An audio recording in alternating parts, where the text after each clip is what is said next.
திமுக காங்கிரஸ் கூட்டணி அந்த ஒரு சலசலப்பு நின்ன மாதிரி இல்லை. இதில் யாரு கேம் ஆடுறாங்களா? ஏதாவது என்ன ஒன்றும் புரியலையே. ராகுல் காந்தி கேம் ஆடுற மாதிரி தெரியும்.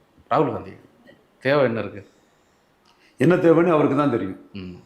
ஒரு வேளையில் 2024 தன்னை முன்னிறுத்துறாம ஸ்டாலினையே முன்னிறுத்தி வெற்றி பெற்றுட்டாருங்கனால இதாக இருக்குமா தெரியல.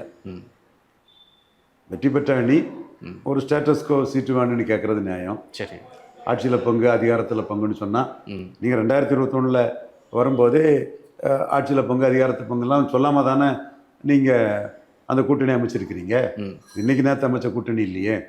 5 வருஷத்துக்கு முன்னே அசம்பிளிக்கு கூட்டணியாக தானே இருந்தீங்க. அப்போ யாரும் கேட்காத போது இப்போ திடீர்னு கேட்டுட்டோன்னா யார் வளர்ந்துருக்கா?